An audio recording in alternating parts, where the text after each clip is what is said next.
Welcome to Crappens. Don't wait a week for a new video. Join our Patreon at the Crappens On Demand level for instant recap access. Link in description. Enjoy the show. Hello and welcome to Watch Our Crappens, a podcast about all that crap on Bravo that we just love to talk about. I'm Ben Mandelker, and joining me today is Mr. Ronnie Karam. Hi, Ronnie. How are you? Good. How you doing, baby?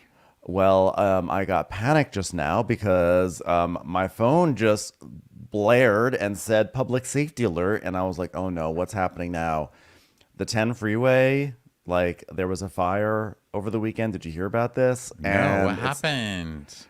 Well, girl, there was a fire. Girl, there was like a fire, like under the freeway.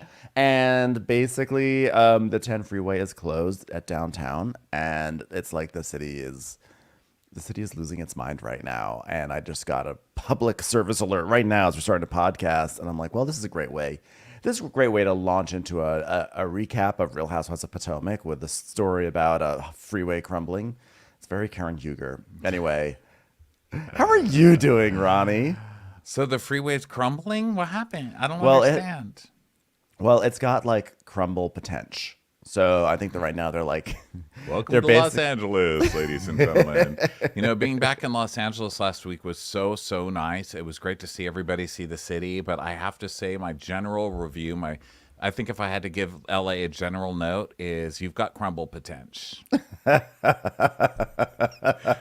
It was literally the whole town. I was like, wow, we're still standing, huh? You guys have any tape? Like, what are we taping this town together? Because seriously, driving up through those hills, everything's falling down. The roads are sliding backwards on the thing.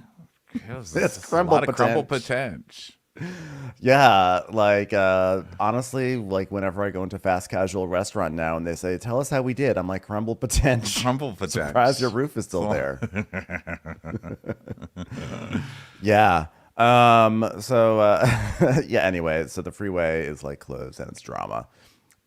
Maybe more drama than some of these shows on Bravo these days, but that's okay because, you know, I don't know why I'm being negative. The shows are actually full of drama right now. The shows are all really good. What's going on with me? It's a Monday. So anyway, we have a big day today because we're recapping Real Housewives of Potomac. And then we have Crappy Hour later today. For those who don't know, Crappy Hour is our live show that we do on Instagram Live. Come follow us at Watch What Crappens. Follow Ronnie at Ronnie Karam. I'm at Ben Mandelker. It's on Instagram. We do that at 8:30 on the East Coast, which is, of course, 5:30 on the West Coast.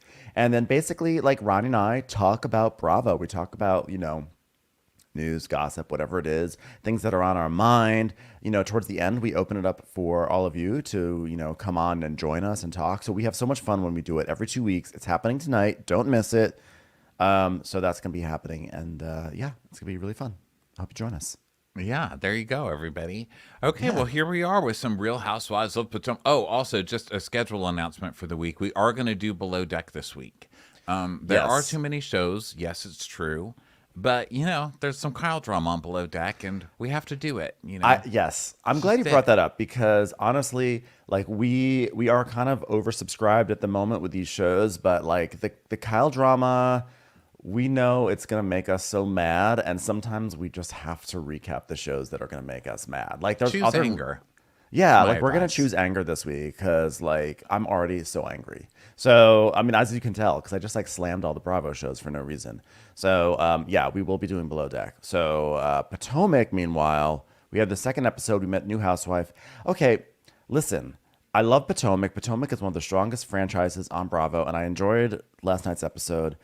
I'm concerned with the sheer volume of on-screen animations and gags and cutesy things. I think this is a bad sign. I'm going to need Bravo to pull back. It's about to turn into Big Brother, like the TV show. Okay, like Big Brother is like the home on TV for slide whistles and sound effects and like, you know, like little horns and clown sounds.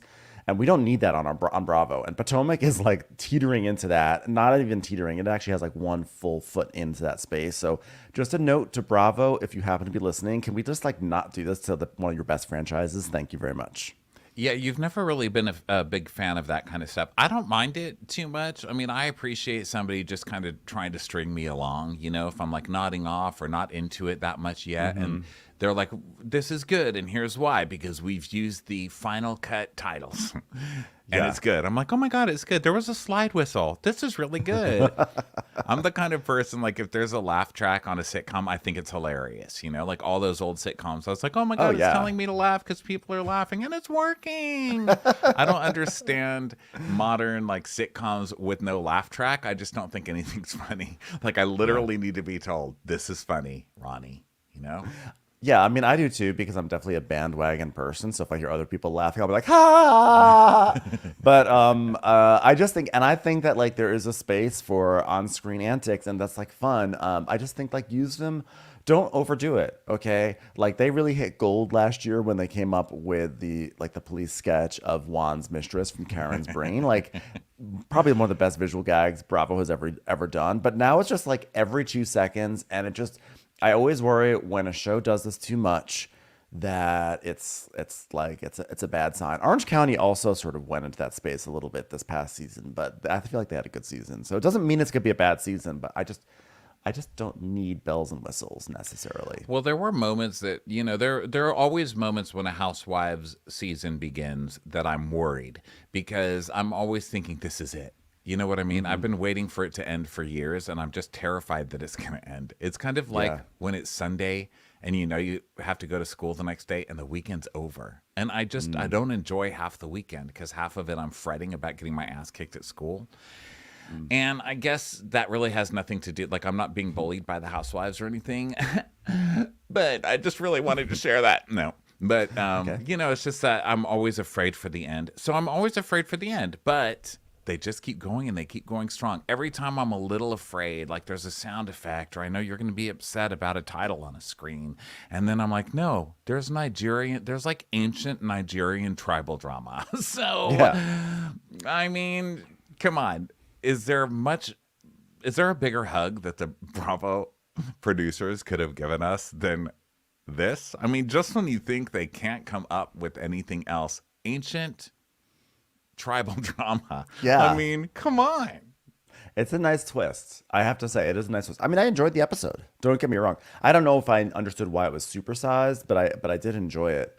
But also, this episode was special because we got our taglines for the new season. And do you want to dive into those? You want to do some taglines? Sure. We open with Giselle, who's just leaning into the only redeeming quality about herself, her children, which I was very surprised that she did a whole tagline about her children. There's no word on the streets. Like, yeah, you are the word on who's the word on the streets? Like, I need to know who the word on the streets is this season. If it's not Giselle, who is it? Or at least your hot, pretend boyfriend that you've got. Okay, so hers is, I'm no angel, but give me some grace and you'll learn to adore me. It's weird. It feels like she's on a game show where they give her 3 words and they tell her to make a sentence in under 5 seconds. They're like, okay, your words are angel, grace, and adore. Go. Oh, I'm no angel, and I need some grace, and I need to, oh, damn, didn't get the last daughter in there, So then we have Ashley, who says, You don't have to dig for gold when you shine bright. Yes, you do. What does one have to do with the other? Of course you do. You have to dig for gold until you've got the damn gold. I'm shining like the top of the Empire State Building because I moisturized too much, but I still would dig for gold. I feel like nothing is ever going to top Dr. Heavenly last week on Married to Medicine saying Quad is a gold digger, but what's the new girl's name again? Letitia, not Letitia. What's her name? Sweet Letitia. Tea. Oh, Sweet Tea. Sweet Tea is a copper digger. Yeah. That's what I'm always going to think of now when people talk about digging for gold. Mm-hmm. So then we go to Robyn next. But also, I mean, if Ashley's going to lean into the gold digger thing after all these seasons, it needs to be something like, I went for the ring and I ended up with Gollum or something. Like, are you really going to try and convince us all this time later that you're not a gold digger? I mean, for fuck's sake, lady, like, lean into it. You married Michael. No one marries Michael for the love. No, that is official. No one does, nor the conversation. Okay. Right. How dare you? All right, go ahead. Oh, this is me. Yeah. Robyn, I just took a DNA test, and it turns out I 100% don't care. That's just lazy taglining, because you could do that to any tagline. You can't just like end the tagline and just say I don't care anymore. You can't give up in the middle of your tagline. But that is also the most Robyn thing ever. I don't care. I know. I think if you had to describe Robyn's personality in 3 words, it would be, I don't care. Robyn, your husband's Yeah. cheating. I don't care. Robyn, your husband was, or your long-term whatever was just caught on air in the pantry saying he just wants out of you, and without the kids, he would have been out of there a long time. I don't care. Robyn, you have to finish this sentence. I don't care. Oh, actually, that worked out because we did write that in for you. We anticipated that would be something you would say by the end of your tagline this year. Oh, that DNA test. I'm also related to I don't care. Then we have Candace, I think for the first time in the history of Housewives, actually singing in her tagline where she goes, when they go low, I just hit high notes. Did she have to pay 6 figures to get her singing into the show? I love that last week when she's like, I paid $100,000 or whatever to go on tour. I don't need you singing in the thing, ma'am. Love your music, doing a great job with your songs. Also, you know, at BravoCon, they played Drive Back probably every other song, so I heard it a lot, and I was like, good, this is a good song, but please be quiet. Also, Candy, I think, did it first, but she didn't get like a whole musical number like this one. did she? Because Candace is like, I just hit 100. Remember Candy? She's like something and then something. You know what? remember? You're probably right. I mean, it's been like many years and many taglines. But also, I have to that say, one note at the end. but that's also like Candy just has so much vocal modulation just when she talks. So who knows? But also, by the way, that just goes to show Candy is like a Grammy Award winner who's written some like the most enduring pop songs of all time. And I just love, she doesn't feel like, it's years and years she's never really sung on the show, but Candace is like, I have one song that was received well by a small community, so I'm a singing now, I'll sing it again. It's like, well, okay. So Wendy is next, and hers is, if you're going to test this, professor, be prepared to fail. Wow, that means you're not a great professor then, I guess, because if your students are all failing, I guess True, well, why, right? Wait, but and if you're testing the professor, then isn't the professor the one who's taking the test? So why would the administrator of the test actually fail? Yeah, the that's test my that they're giving question. out? If I'm giving you a test, then how am I failing? I'm the test giver. Yeah, that doesn't. Wendy would turn around the test on you, like here are the answers. Now you answer it too. Well, Wendy is obviously a very smart person with many degrees, as we've learned over her tenure on the show. She doesn't think things through, really. Here's something we didn't hear about today. Candles. Okay. Did not hear about wicks. And then we didn't hear about the restaurant with Peter. And then we hear that her TV show ideas we get to later, which for some reason she's renting an apartment for a TV show. I actually hate this for Wendy because I feel like Wendy is probably one of the smartest people on the Housewives. And it bothers me that she is in sort of like the Phaedra mode. And there's always like a housewife who does this, where every season they come back and they just decide that there's a new thing that they're going to work on, which is to me like, it's very fake, but I feel like it kind of like devalues her. Like I don't want Wendy to be like the one who goes to the flea market and like picks out an item and says, I want to make this. And now like that's what she does. She shows up. She's like, I don't know how to do it. Last year it was like, I'm going to make a candle. I don't know how to do this. A business plan. What's that? And this year she's like, a talk show, but I don't know what I want to call it. I'm like, I don't like that for Wendy. Well, like think about it before you go on the air, maybe, I guess. But then we'd probably be saying, that's fake. She doesn't know about candles or whatever. If she just showed up like, guess what? I'm going to have 3 wicks. We'd be like, oh, really? And maybe it's better that she's like, how many wicks should I have? Or whatever her thing is. Or like, how much does this cost? I don't know. The TV show thing, I don't think the lady she's talking to really knows either. But we need to wait until that scene comes. Wait. I'm sorry. I'm the one who jumped on that. So then is, I think it's Nneka. Nneka. Yeah. Nigeria raised me LA made me, and Potomac will remember me. Did you die? Okay. Did I? Are you dead? Is She had a this very our quick first arc. ghost? Our first ghost tagline? I'm haunting the Potomac will show. remember me. I'm haunting the show. She sort of had a New York accent to me. Like, I feel like, because she says Nigeria raised me, LA made me, but I feel like there was a stop in New York somewhere along the way. Or is that just my ear? Am I just hearing New York accents? I don't Projecting them know. I onto didn't hear things? that one. So then Mia's next, and she's like, It doesn't matter the size of our home. I'm always the queen of this castle. White Castle? What queen are you? You are not the queen of a castle. Stop that now. I'm the queen of this studio apartment building. And then the last tagline, Karen, this is a wild one. I don't ride the fence, honey. I am the fence. You ride me. What? First What? of all, the season right after you were accused of fucking a busboy in the bathroom is probably not the season to have "you ride me" on your tagline. Second of all, who's like, honey, I am the fence? What kind of tagline is this? And why do I love this tag? I think this is one of the all-time classic taglines. Yeah, it is hilarious. Oh, so the metaphor of riding the fence is basically like there's like a line, and you know someone's like not committing to either side. So is Karen saying she's like the neutral party in this group? Because that's definitely not true either. Like even on a metaphorical level, this line doesn't work, but it is hilarious. Well, a lot of times these are based on their storylines, so maybe Karen is just trying to keep people out of her yard the whole time. I don't know. Honey, I am the fence. I am the fence. Or she's gonna pick up fencing. She's gonna have like her little epee. This is something. Bravo. The line really? writers. You're here to learn fencing? I am the fencing. I'm an Olympic sport. I'm an institution of athletics. Yeah, the line writers these days, you can tell that we've been in like a writer strike, because let's also not forget over on Beverly Hills Crystals, which is like, they say age comes with wisdom, but I'm proving them wrong. It's like, let's reword that one. You're funny to pretend the writers ever had anything to do with this show.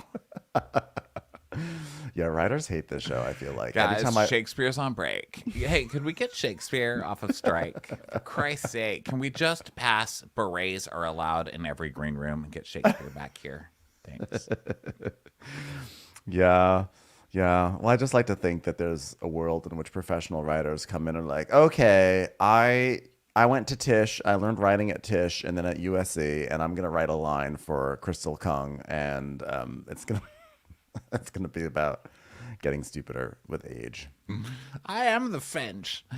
Okay, so then we go to an Ashley and her mother scene. Now, Ashley is just notoriously full of shit. I think out of all the housewives, I think she's one of the more charming, and she gets away with the most, I think, because she does have such a charm. But God, this lady is a liar. She is such a fucking liar. Am I supposed to believe one thing coming out of Ashley's mouth? She goes to buy plants for her housewarming in the house that Michael's not paying for, when we know it's in, or that's only in her name, which we all know is not true, right?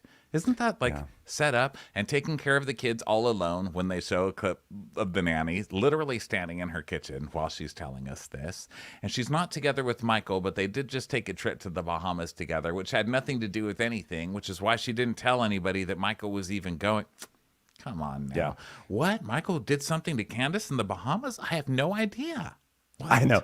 No, I didn't say anything to him. I also just like when she walked around this nursery, like pretending like she actually goes to nurseries and understands what's going on. She like walks up to some chives. She goes, Chives! I was like, no one ever says that when they see chives. Not even me. And I'm a chive. I'm pro chive. I'm no anti-chive person. I am the fence. You ride the chives. I mean, I'm a chive. I mean, you put a chive on me. There's a chive on my back. Okay, so she meets her mom, and Ashley's like, I come here pretty regularly. And Sheila's like, oh, yeah, that house, it just gave you life. I just love it. She's like, oh, my God, I'm preparing my home to welcome the ladies for my housewarming party. And then we see the inviting ladies on the phone section. Yeah. And Giselle's basically like, what's going on over there? I haven't been to your house yet. And Ashley's like, well, I'm going to have a party. Well, I will grace you with my presence because I adore a new house and I'll act like a perfect angel. Like, Giselle, you don't have to keep incorporating your daughter's names into every sentence. Well, my house is my little safe space. It's my sanctuary. No, it's not. Michael has a key. No one in the safe space there. Michael should not have keys to safe spaces. There, that's what I'm trying to say. You have toddlers standing on your counter that like negates any sort of. It's literally not a safe space. It's like literally like safe for also. It's a oranges. Space. It's not safe for oranges because you were right. That baby did have a syringe and an orange. You were right last week. Listen, yeah, that was intense. I mean, I'm surprised there were no eyeballs that were poked out, no arms that came out of sockets after that scene. This is literally the opposite of a safe space for anyone. It's definitely not a sanctuary either. So she's talking about this housewarming, and Sheila's asking if Lump is going to be there. So, of course, Lump is going to go. And then Ashley's talking about, like, all the people she's inviting, including her new friend, Nneka. And she had, like, met her through someone named Ghazi or someone. And then just a story. It's one of those, like, bullshit stories you say at the start of the season when there's a new person. Like, oh, yeah, I met this girl, and her name is Nneka, and I was at Best Buy and we both reached for the same USB cable and I was like, you're cool. And she's like, you're cool. So I invited her over and she gets to sit with all the varsity level people. Yeah. And so we see last week Ashley having lunch with Nneka. And Nneka's like, yeah, actually, I know Wendy. I know of Wendy. I mean, she's good friends with my cousin-in-law and I met her once at a concert and we had a conversation. She's nice. She's nice. They're not even pretending anymore. They're not even pretending to actually have a pre-existing relationship. I know. Just this lady was cast, so she moved here. Yeah. And she's going to be great. Yes. So then Sheila's talking. She's like asking if Michael is going to be invited to the housewarming party, and Ashley's like, "Well, he would be invited, but like we did go to the Bahamas, and like we had a great time, and like we're still like navigating co-parenting, and like it was going really well, and I didn't think anyone." She just goes on and on about the Bahamas and Michael, and she's like doing her typical Ashley thing, where she puts like this really warm, happy spin on what was probably a very unpleasant experience. I'm Googling Michael Darby Bahamas Candace concert. Let me see what happened. Do you remember this story?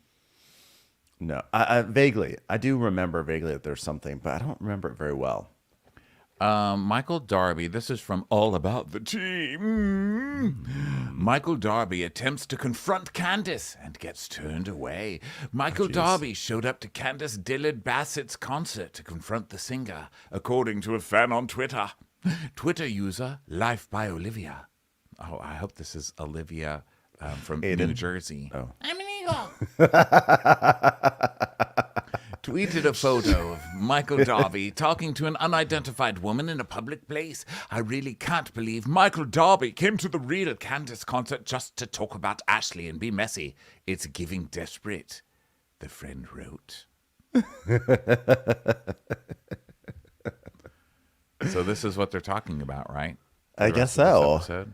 Yeah. Yeah. So, Chris. I'm so sorry. I keep reading this. Candace's husband, Chris Bassett, replied to the fans' post and tweeted, "I love your work, little girl. You keep giving them hell on Real Housewives of New Jersey." And shout out to this woman in the pic, telling him he need to #roll out. Chris then took to his Twitter to retweet the photo. "Damn, man, we can't go nowhere. And this bomber fucking shit up. #Real Housewives of Potomac." Fucking Chris Bassett. Why are you tweeting like that? Come on. I'm just like imagining. I can totally see Olivia having like a little gossip blog, And like, there's like a picture of her in the corner, like looking very coy. Like, I know everything. Like, ask Olivia. And I would subscribe, by the way. Olivia just in a big hat, She'd be like the new Liz Smith. My name is Eagle. Don't tell no one. Cindy Adams. She could join like a storied legacy of gossip reporters. Yeah. So Ashley talks about being in the Bahamas with Michael and how they're just friends and they're just parents and, they're parenting together and friending together. He just happens to show up at resorts to bully people that she doesn't like, just out of friendship. You know how it rolls. And Sheila's like, well, I was shocked when we FaceTimed. And he was like, oh, hi, Sheila. I was like, oh, Michael. And then she's like, I was a little worried there. This is Sheila's nightmare. Anytime she sees Michael and Ashley's content or on a FaceTime, she's like, oh my God, please don't get better. Please don't get back together with the Gollum. Please don't do it. And Ashley's just not telling anybody in her family. And I love that Michael's just crashing. Speaking of crashing, he's always crashing her secrets because she's like, I'm not going to tell my mom. Yeah, gee, maybe I'll FaceTime my mom. It's just Michael passes by. Hi, Sheila. Hi, Sheila. Yeah. So then we see, like, now Ashley's talking about how, like, the other lawsuit about, like, how the same lawsuit, Michael trying to sue Candace about everything that he said, and she's saying that this really did affect his business, etc. I'm like, you know what probably also affected his business? 7 years of him showing up on the show and being lecherous. That's probably what also affected his business. Yeah, sexual harassment charges probably didn't do great. Just anytime he just kind of appeared on camera. I think maybe that clip of him going.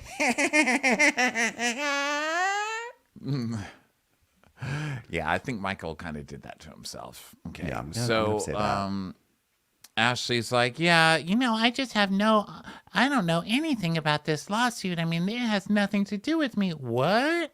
Lawsuit? What's a Candace? lawsuit? What?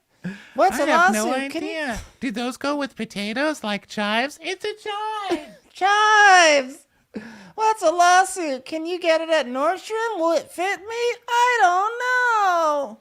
and then we see a Chives. headline: Real Housewives of Potomac Michael Darby files lawsuit against Candace Dillard for $2 million over sex claim. Yeah. So yeah, this is where she's like, it really affected him. So so Sheila's like, so I guess it's safe to say Candy Cane can't come to your party. So basically Candace is not invited to the housewarming, which works out because as we find out later, Candace, actually we find out like right now. Oh, no, we don't. Sorry. But Candace is going to LA for her music career, so it all worked out anyway. But now we go over to the Jefferson Memorial where Mia and Karen meet up very formally because Karen shakes Mia's hand, and Bravo multiple times points out that this is Karen's acquaintance handshake. You have to work your way back up to the hug level. Yes, and Mia just comes to this park or this public park or wherever they are, and Mia's just posing. She's like, I'm looking over the water now. I'm the queen of this lake. and Karen comes and she's like, nice to meet you. We're going to have a conversation, Miss Mia, but very nice to meet you. I'm the fetch. I'm the fetch. I'm the one that's protecting you from falling into this tidal basin or whatever it's called. So Mia's like, oh, thank you for coming out and like taking the time to meet me here. And Karen's like, Well, Mia has a come to Jesus moment, or I guess in this case, just come to the Jefferson Memorial moment. and we see a flashback of last week Mia reaching out to Karen and being like, we haven't seen each other in a while. We should, it's a new season and we should be allies again. So let's repair this, shall we? So Karen's like, what disappointed me the most about Mia, lying, basically, stretching the truth, lying, was that she lied. But that said, at the end of the day, at least in her lie, I was having sex with a virile busboy in a bathroom, which, at the end of the day, it's not the worst lie. It could have been true. The thing that I really love about Mia, she's a flattering liar. Very flattering liar. So She really got the ball rolling on the whole "you ride me" thing. You know what I'm saying? So said the same thing to a busboy last year, allegedly in a lie. Still Well, about it. I never expected Mia to get on the rumor bandwagon, but I guess that's what she's riding instead of a Karen fence. And I didn't expect her to betray me like that. Just like Judas betrayed Jesus when he said Jesus was fucking a busboy possibly in a bathroom. One of the biggest betrayals of all time. You know how that goes.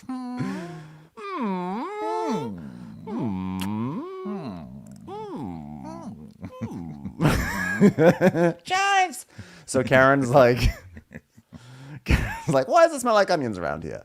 So Karen's like, well, last year I was pissed off and appalled because I've been nothing but a friend to you, even though I only just recently learned what your name was. And then we see it, like, evidence of Karen being a friend is that the group gathered last year for the Cherry Blossoms, all basically like, what's the deal with Mia? Is she sick? Is she not sick? And Karen's like, well, maybe we should ask questions. It's like, oh, she's such a friend. What a good friend. What great evidence of great friends. This is just like her saying something like very normal, Yeah. Just like totally logical.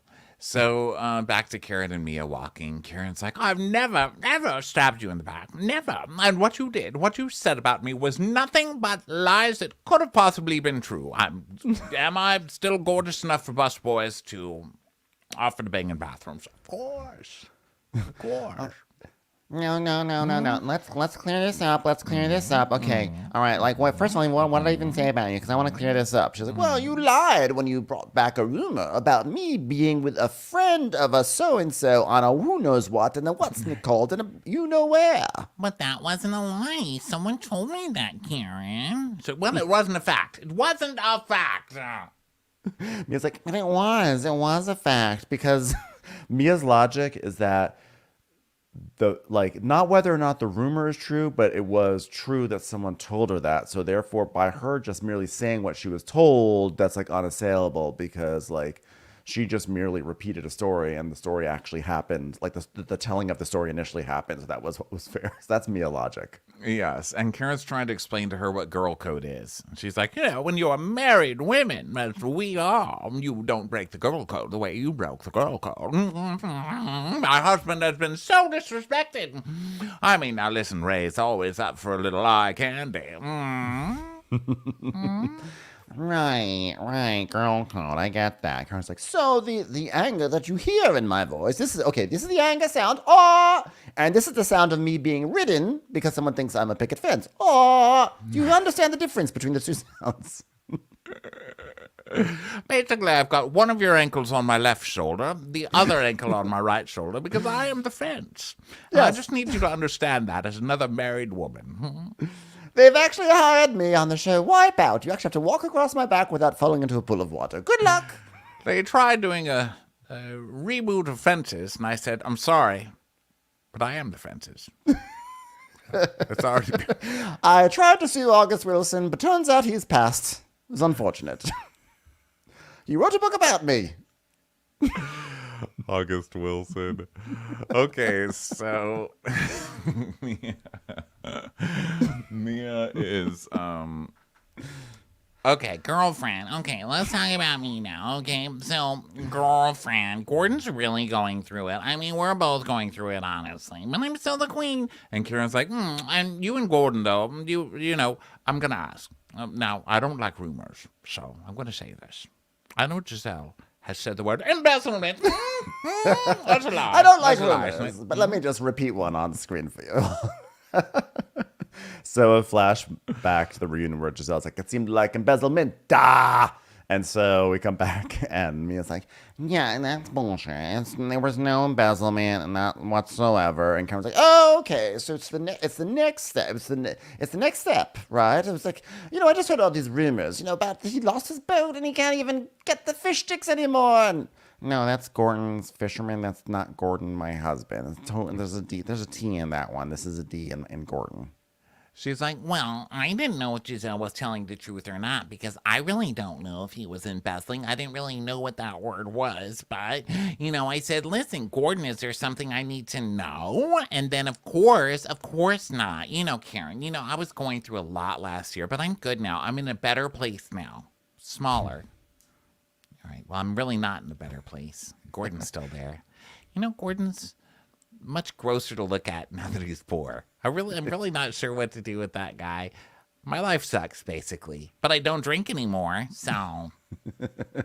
Oh, the girls are gonna have a fit. You know they're going to force the booze on you. And she goes, oh, well, I mean, I do drink wine, because you can get it at the grocery store, and it's like nutritional, right? It's made from grapes. Anyway, it's just like I'm losing my mind. And Karen's like, oh, okay, that doesn't really make sense, but I'm just not gonna push it right now.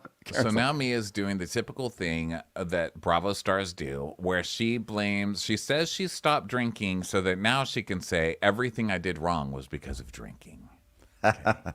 Yeah, because she says, well, I should not have been drinking in Miami at all because I was on medication that I just remembered I was on. And Karen does this thing with her face. She does a sock puppet reacting face, 'cause sock puppets can really just open and close their mouth. That's it. So when they react, when people make sock puppets react, they have to have like a really big reaction to sort of like sell the emotion.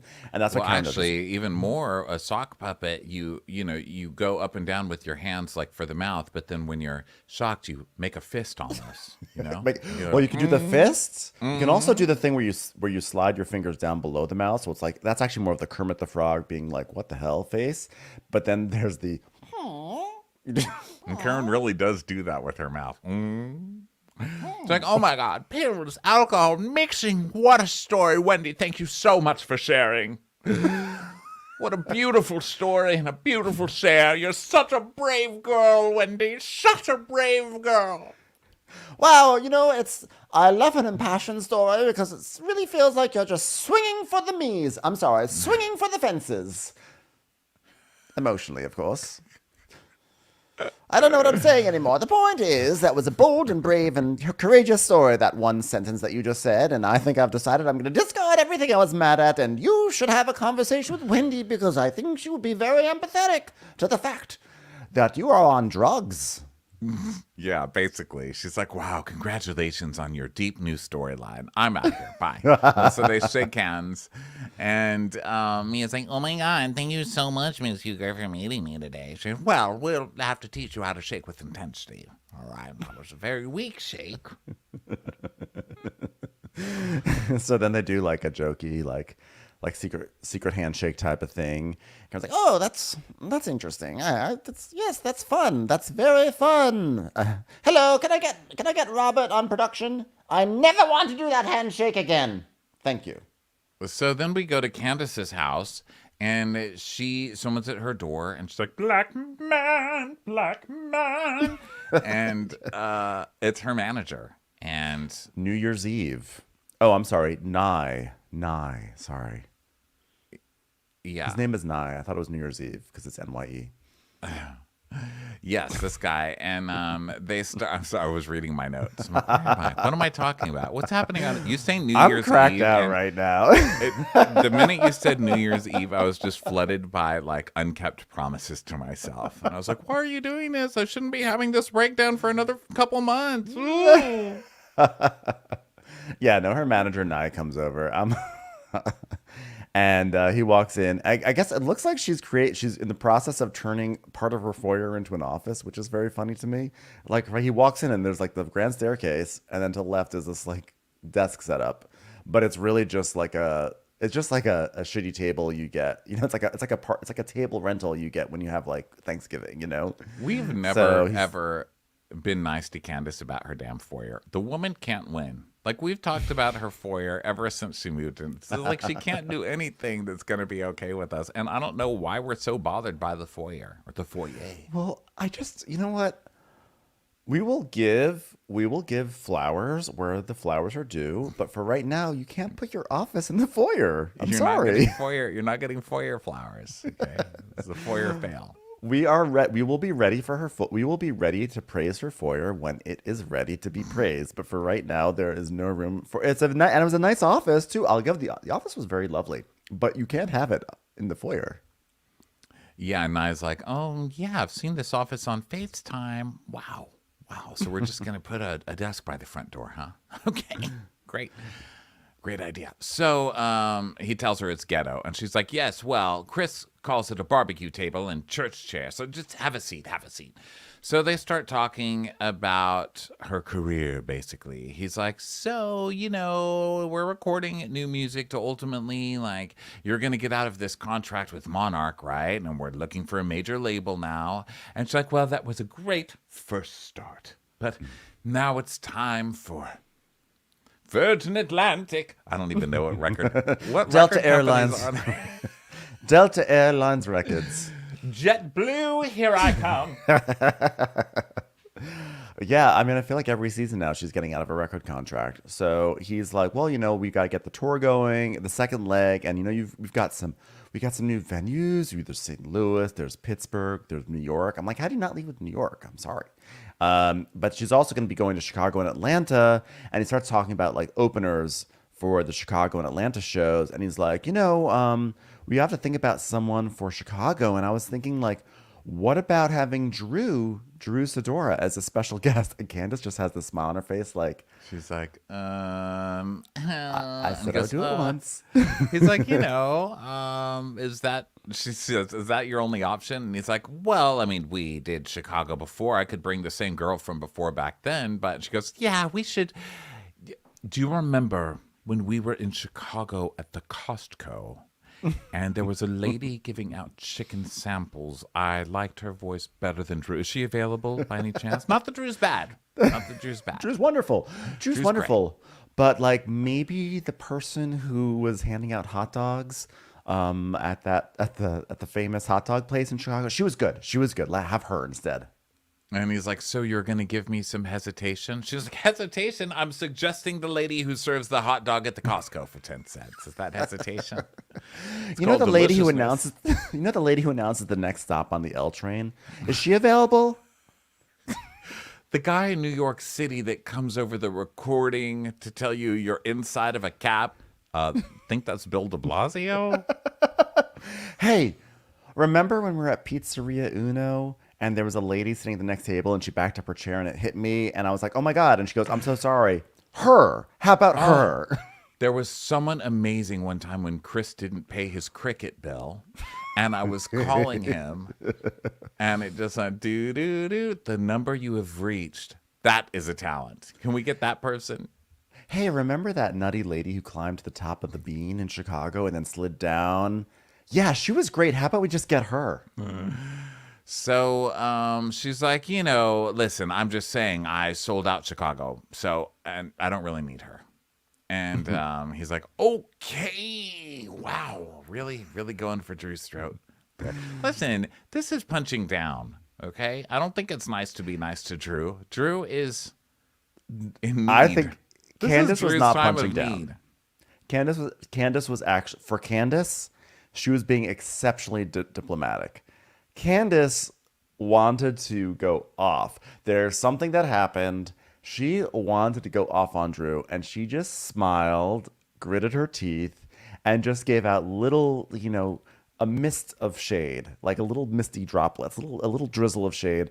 But she kept it together. So I think that she wanted to punch down, but she sort of like flicked down. She flicked her fingers down, and that's it. She flicked down. Okay. Well, Drew's going, Drew, be nice to Drew. Okay. She's just going say through a yes. scandal that's Drew broken the sounds internet. great. And then off camera be like, no, fuck Drew. What are you fucking kidding? Bringing that up on camera. Are you serious? Because Candace can't say, yeah, Drew would be great, because then Drew would be like, I don't know. She said she was going to have me, and then I never heard anything back. So she knew she couldn't even like fake commit to Drew on camera. But I think it's probably annoying when your manager, like the only idea he has is another housewife. Like, that's it.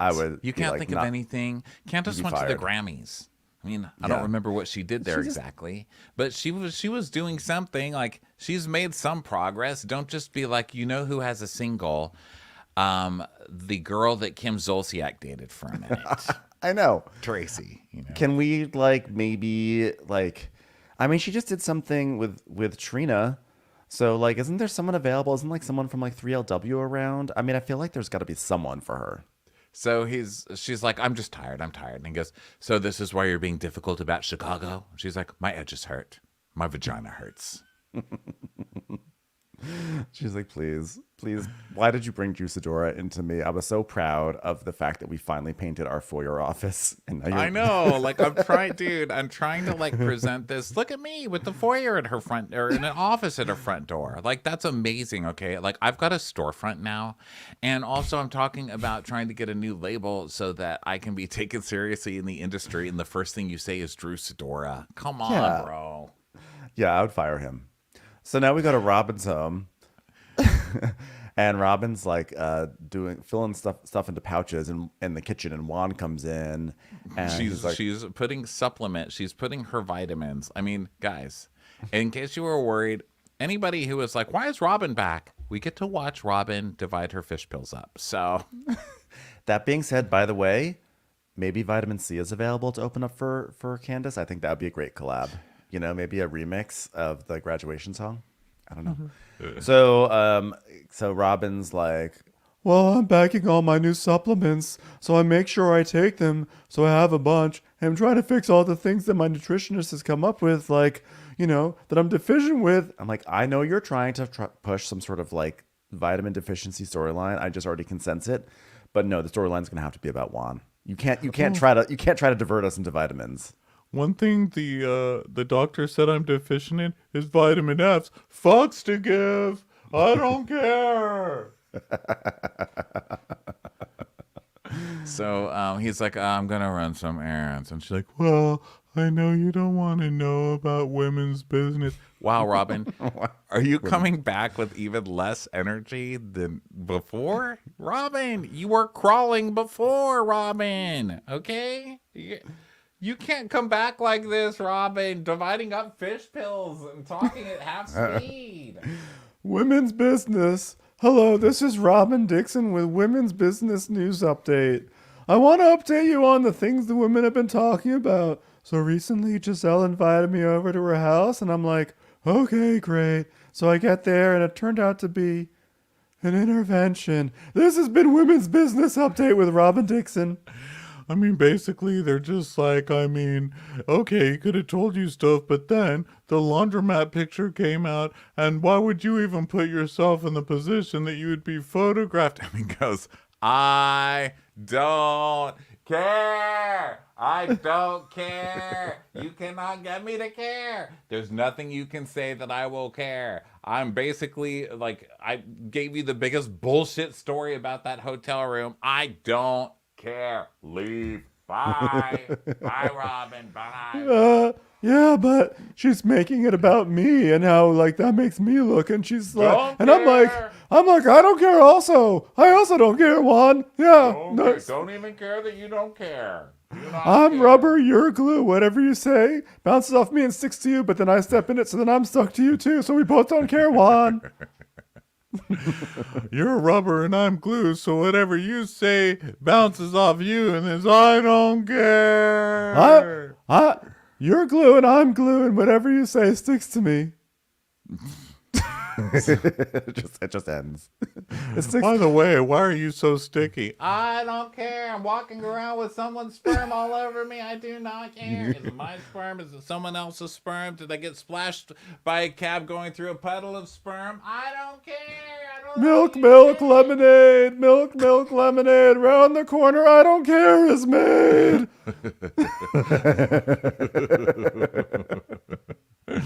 So Robyn is so now they shift over to his work, okay? Because for anybody who forgot, he's fired because someone reported serious sexual assault. What would you call it? Sexual bullying, blackmail, all this shit to Juan, and Juan did nothing to cover up for the other coach on the team. So Robyn's like, yeah, but like you're keeping your eyes open for other work. No, he keeps his eyes closed. That's the whole reason he got fired in the first place, okay? Is there a job that'll hire you for just keeping your eyes closed? Might I suggest the government?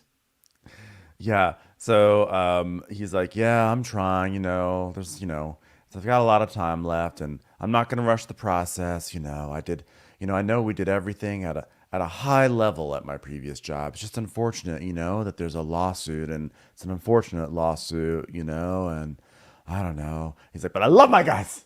I love them hard.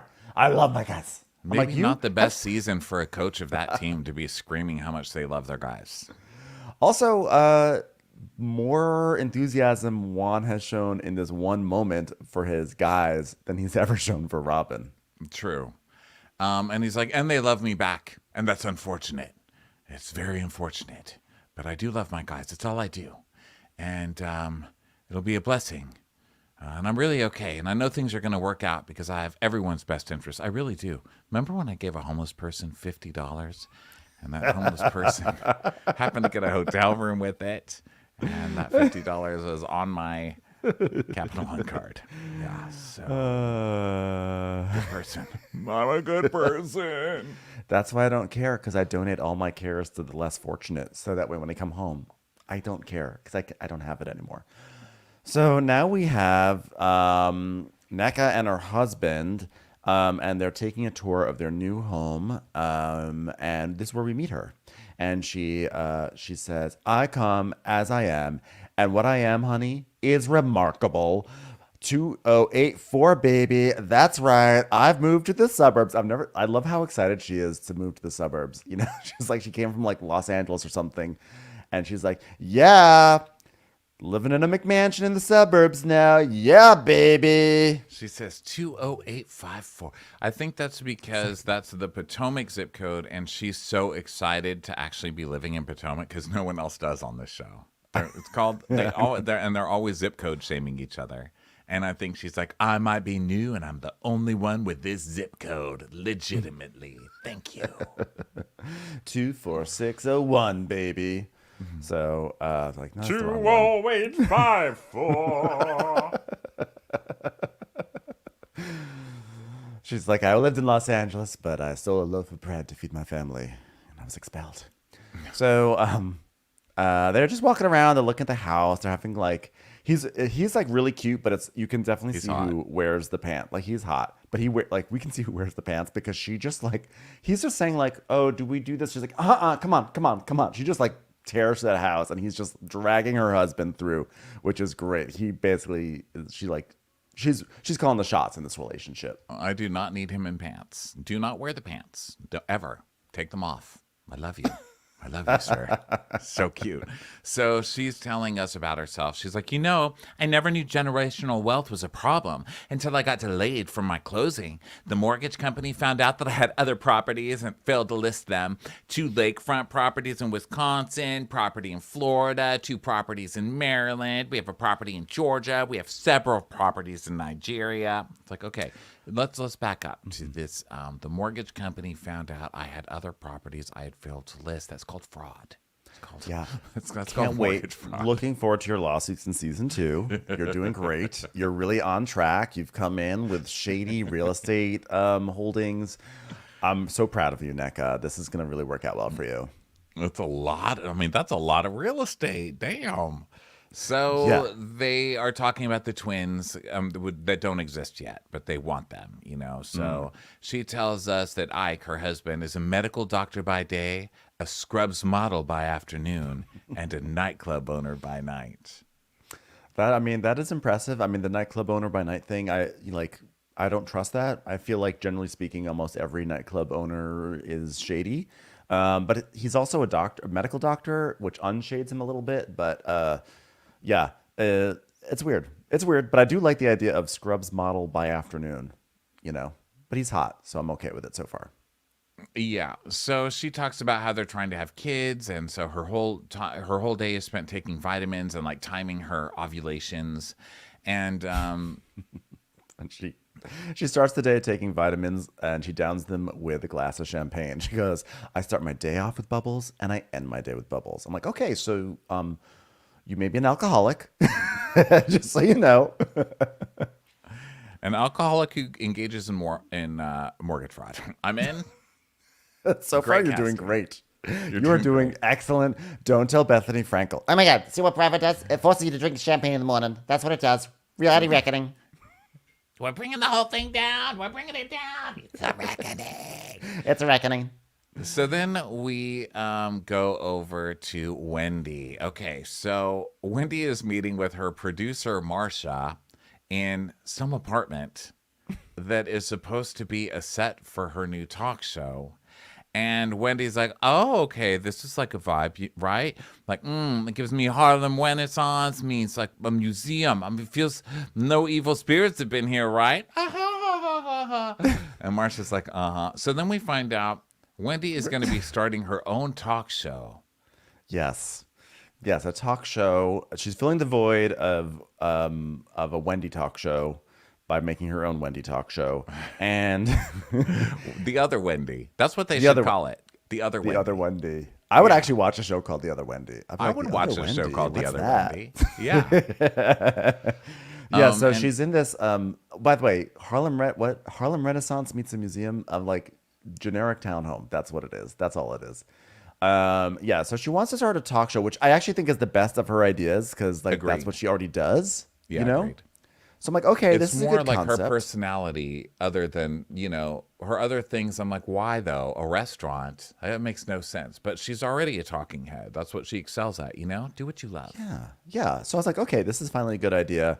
And she's like, I'm going to give you a little politics, but I can also be a little ratchet. And I'm a multi-hyphenate, I'm a mom, I'm a wife, I'm a professor, I'm an author, I'm a first degree, I'm an entrepreneur, I'm a second degree, I'm a talk show host, I'm a third degree, I can be many things, and there's a fourth degree in there too. What I'm trying to say I'm is a I've got 4 first wick, degrees. I'm a second wick, I'm a third wick. Thank you. I'm and a I like she Dion goes- Waugh. Say it again. I'm a Dion Waugh wick. Sorry. I'm sorry, Ronnie. You deserve better. You deserve better. This entire recap, you deserve better. Oh, Ben. I have the best already. There's no getting better. So she's like, this talk show is going to be different because we're going to talk about serious issues, but also issues we talk about every day with our friends. Okay, so it's like every real talk show. focused. Real focused pitch there. It's going to be about something serious, but also not serious. So then Marcia lets us know that she does not really know what's going on. Okay, I don't know where they found Marcia. No offense, Marcia seems like a lovely person. Okay, I love Marsha. but I wouldn't talk to Marcia about this stuff because Marcia goes, okay, well here, the living room is going to be our interview space. And then over here is where we're going to do, you know how we were talking about doing a call to action? It's like, wow, Marcia. Do you know what a call to action is? Isn't that like sign up? Like and subscribe, smash the like button. You got this house because you like the area that she's going to say like and subscribe. I don't know that Marcia knows what a call to action is. Don't trust Marcia. Run. Get Peter. Get Peter back. Wendy is like, the ultimate goal for this talk show is that, it catches the eyes, the ears, and the attention of a major network. So I would love it if my show could be on Bravo. Hello? E? Anyone in the Comcast? I'm already here. Anyone want to do this? No? MSNBC? Anyone? I'm like, it's bad when you're HBO. it's bad when you have to beg for it on your show. Channels. Chilla? Could I be on Chilla? Tubi? Oh, so Marcia's like, okay, but like if we get someplace like here, this gives us the freedom to make it ours. And she's like, yeah, like, look, there's a kitchen. So if we want to do a Nigerian cooking scene, we could do it in the kitchen. Like, yes. Yeah. If you shoot in an apartment, you can do it wherever. Why are you looking at an apartment to shoot a television show? No. I love, also, by the way, like, will you have to deal with zoning? Are you allowed to do that? But I just love, I love the big idea. It's like, so yeah, there's a kitchen here. Because there's a kitchen, you know what we could do? We could cook in the kitchen. We're really killing it with the concepts. So anyway, they're just like talking about it, and then Marsha's like, okay, so by the way, we have to like go over so much stuff. Like we haven't even talked about, getting a PA. And Wendy's like, oh my God, yeah. She's like, I think I have a good PA for us. And Marsha goes, okay, I have a good one too. And Wendy goes, yeah. What's a PA again? Yeah, this is not looking good. Because she's like, yeah, I've known Marsha since I was 19 years old, and she's done work in the producer realm. So I reached out to her. She's had shows that go to Sundance, I think. Maybe. Shows don't go to Sundance. That's what I was thinking. I was like, wow, they've really expanded Sundance.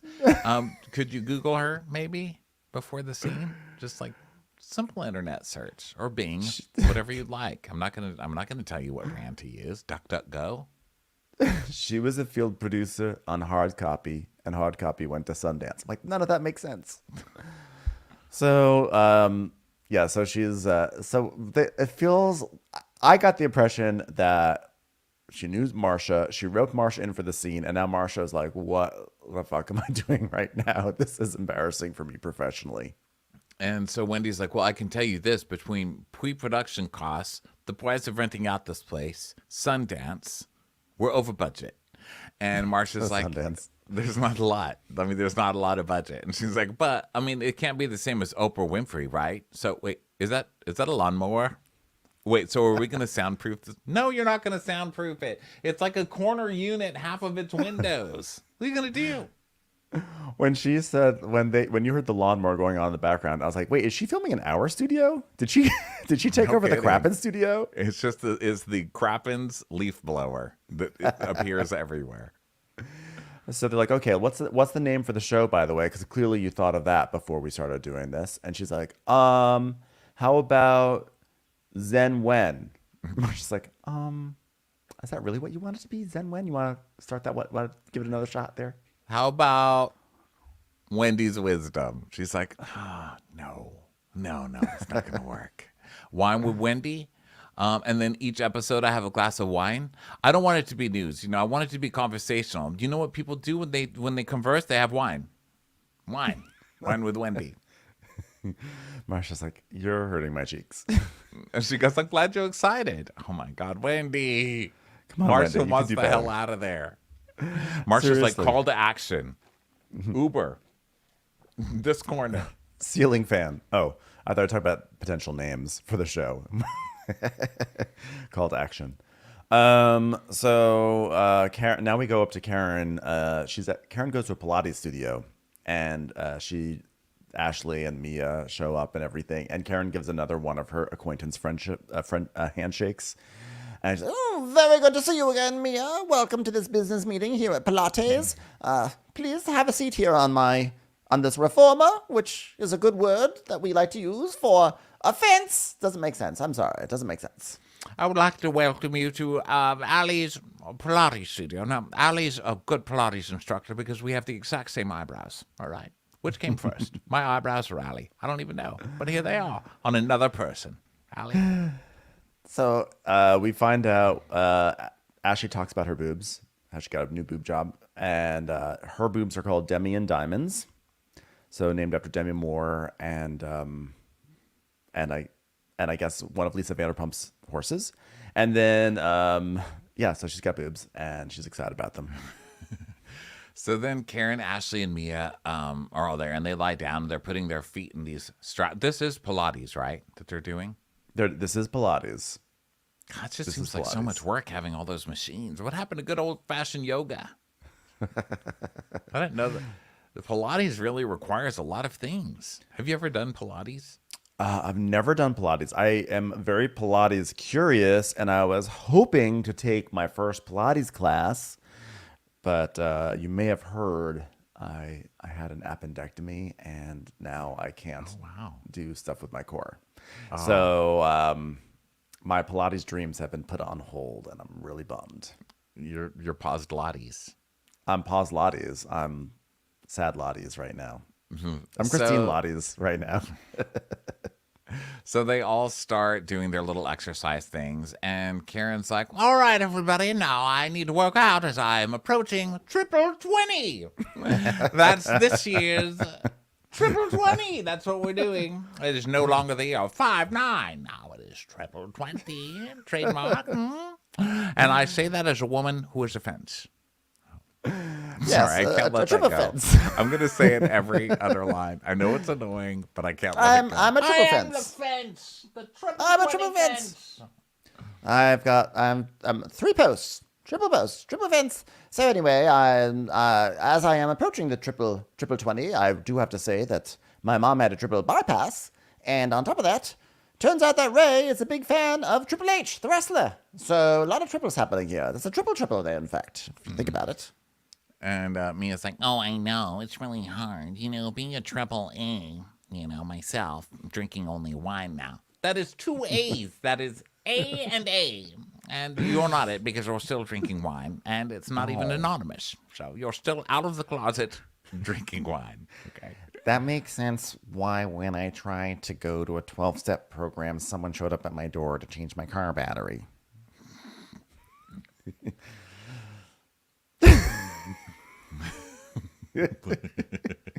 Sorry, I was sipping. Ronnie was sipping while I made a terrible pun. So Karen's like, well, anyway, I have terrible news to tell you all about. Since I'm approaching the triple 20, I went for a triple test. And all the tests had triple letters in them. MRI, EKG, Calcium. BMW. Okay, that one doesn't have. That one has Calcium. more than 3 letters. I thought it was funny. She's listing all these serious things. MRI, EKG, calcium. JFK, RFK, PTA. I did them all. Calcium. Calcium. And calcium. And a stress test. So, turns out... Hold on. I'm choking up. I'm choking up. Hold on. I've got an invisible bee on the tip of my nose. I'm going to get it off without touching my nose with my hands. So, it chokes me up just to say this, but it turns out I have 5% calcium in my cardiac arteries, and that's a number. It's fine. It's a number that can't hurt. 5% will not hurt me because I'm a triple 20 fence. Wait a minute. So that's why we're here? Because you have a blockage? She's like, it is not a blockage. It is a deposit. A 5% deposit in my arteries of calcium. Thank God I went for the calcium test. That just goes to show you, don't only let your test be 3 letters long. You gotta make deposits to have deposits. Well, I have a deposit of calcium, and that's why I'm here on this Pilates reformer, so that way this fence does not blow over in a storm. So Giselle's like, wow. I don't even know what to equate this to. Does this mean you need to clean out your ears? So I wasn't really sure about. That didn't make any sense. Ben's favorite part is working out to graphics appear like it's an 80s aerobics video. And they really dedicate themselves to this for a while. Yeah. And then they start yapping. That's what we're here for. So Giselle's like, so Mia went to the bathroom, but are you all okay? Are you good suddenly? It's like, well, we shook hands.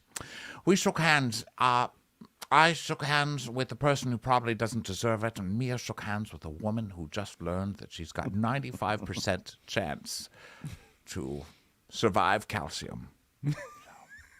It's a big moment for her. Mia shook hands with someone who has as much calcium as, I was going to say milk, two biscuits milk, but that doesn't make sense. Never mind, I take it all back. I'm basically a kind bar. That's what I've discovered.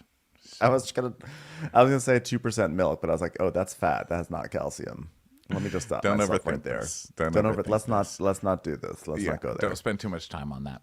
So she's like, me and Mia were so close before, so why not? And she's like, so we had a long talk about it, and I'm not phony, so I said, let's start off, we'll earn our hug. And Mia's like, Are we talking about the handshake in the park? Because that handshake was ridiculous, by the way.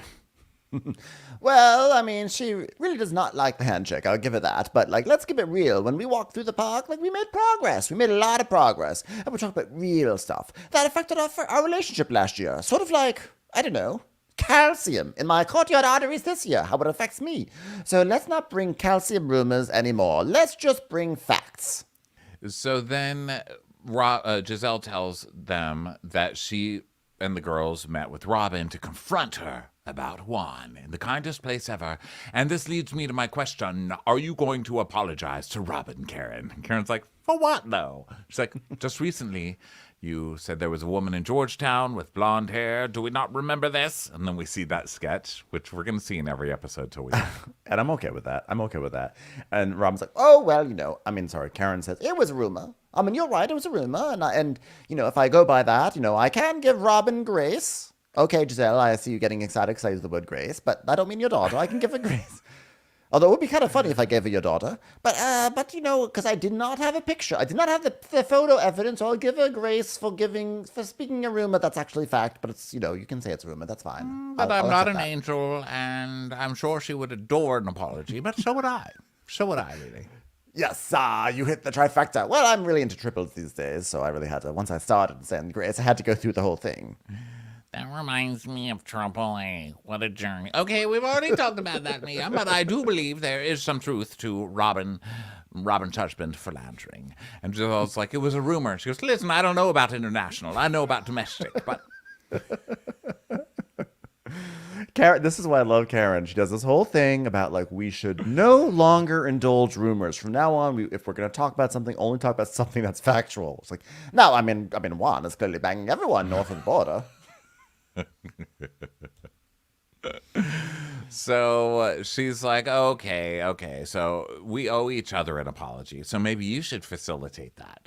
And she's like, okay, now my question, update for you, Ashley. Now, last I talked to you, your divorce, I think, was supposed to be finalized. What's going on with that, Ashley? What's Are you happening with that? divorced? And she goes, I am not divorced. Karen goes, What? Wait a minute. You saying you're not divorced yet? That's like me saying I'm at 6% calcium. Outrageous.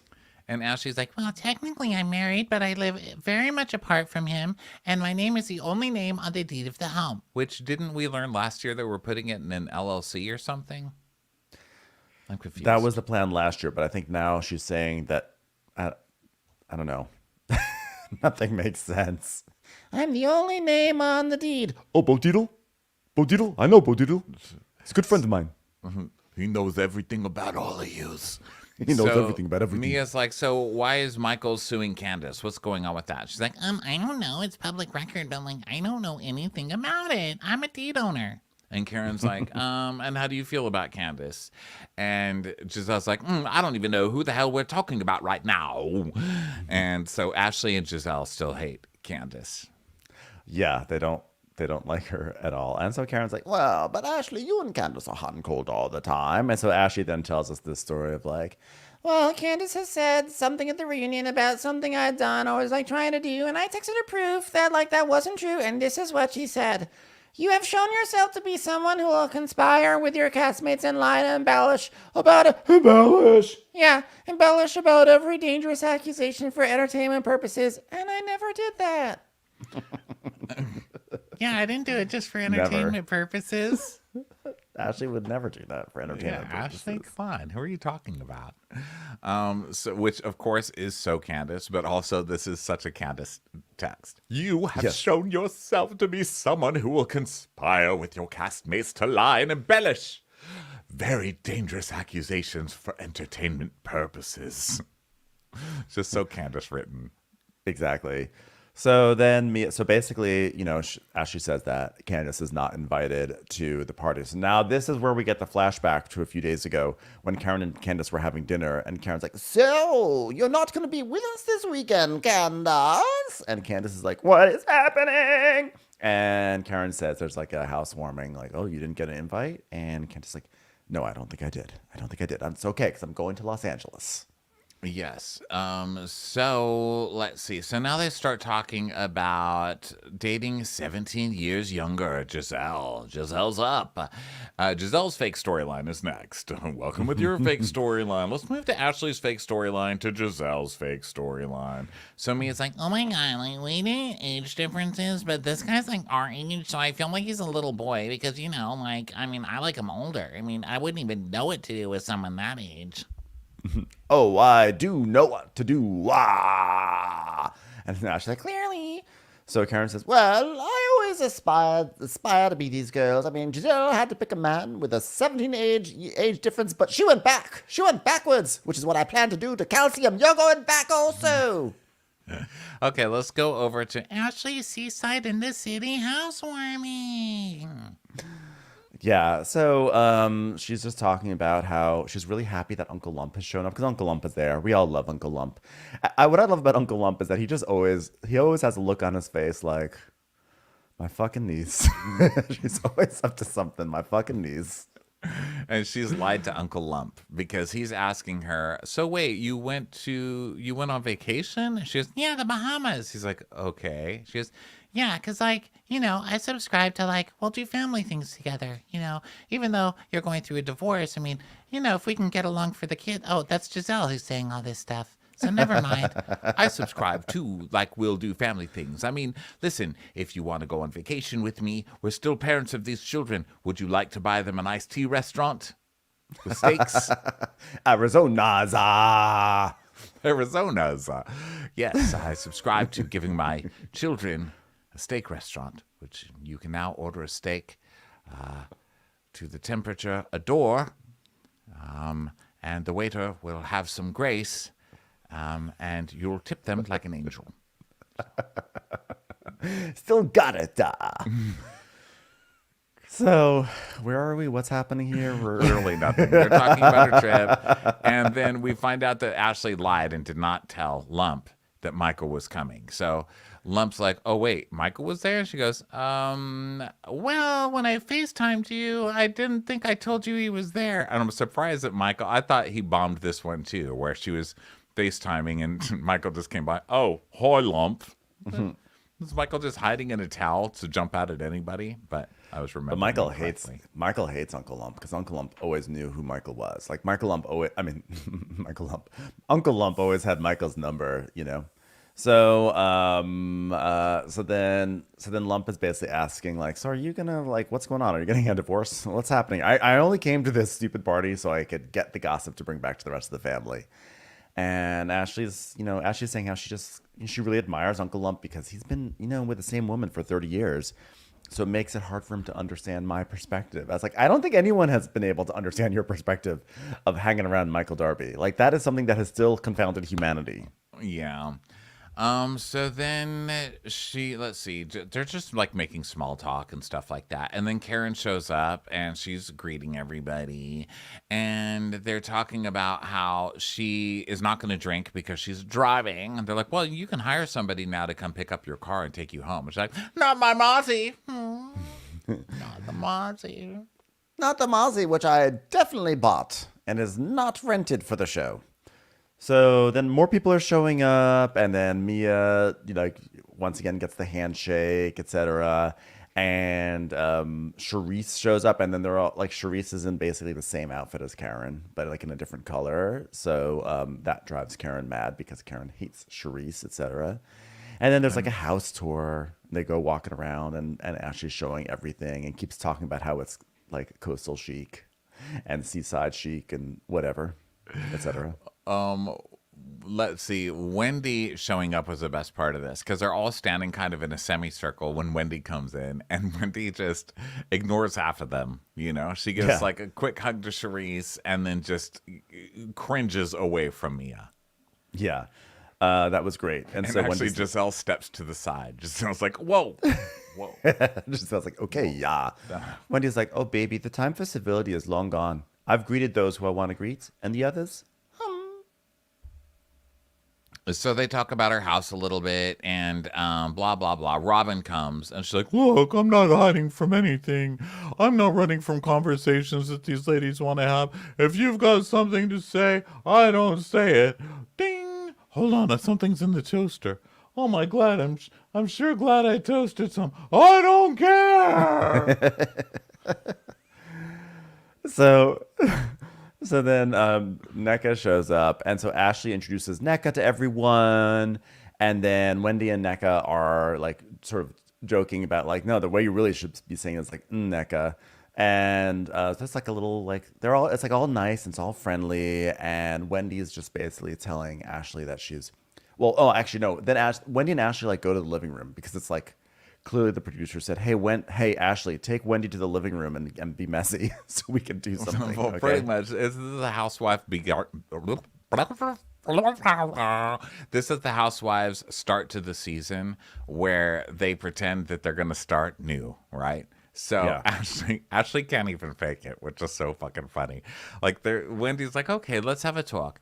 And Ashley's like, well, you know, when Chris was talking to Deborah, I guess Eddie like came over and the consensus seemed to be that he was being flirtatious. you know, we see that whole flashback. Oh yeah, I forgot that. Yeah.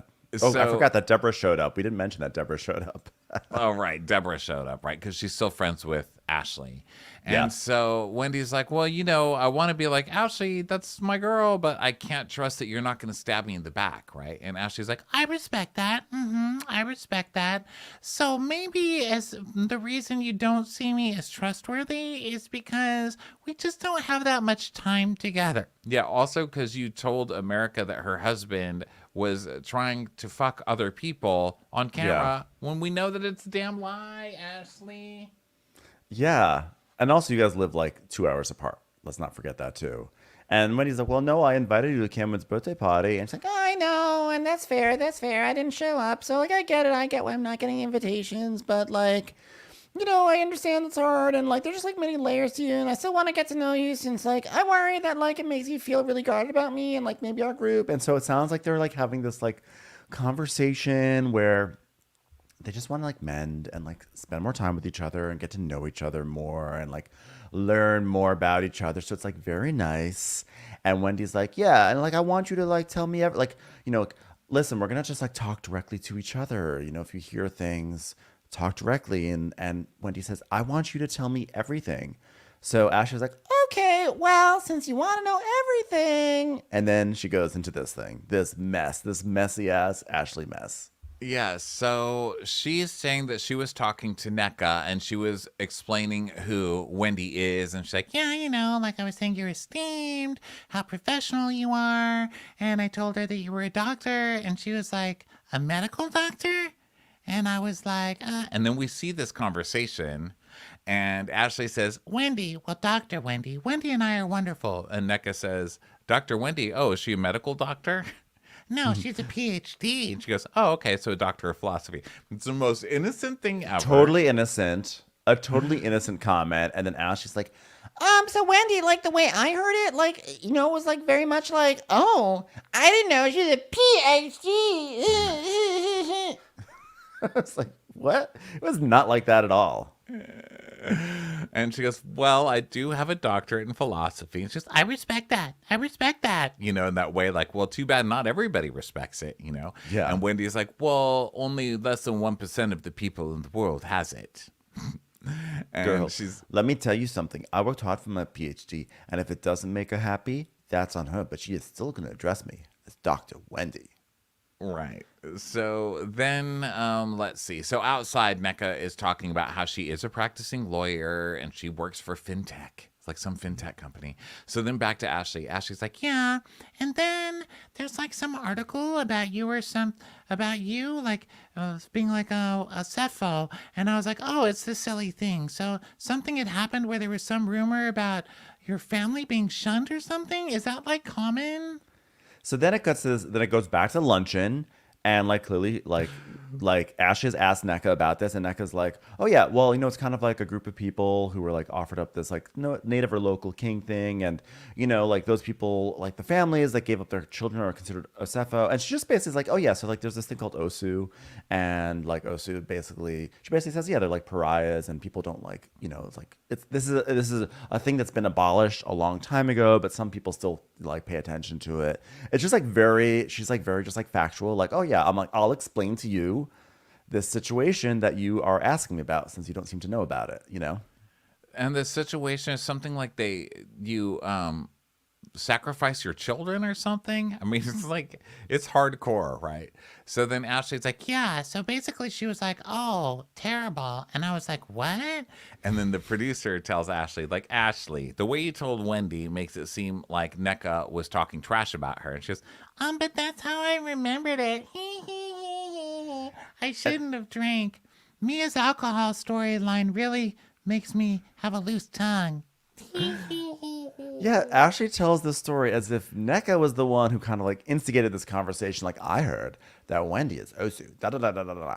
So then Wendy is like, no, that's like something from the ancient gods in Nigeria, and my family is not that. And it's people who are considered outcasts. So the fact that, remember my occupancy? Remember when I had a occupancy? And remember how people came to my occupancy? Yeah, they wouldn't do that if I was Osu. So like, yeah, it's forbidden, but like, that's not me.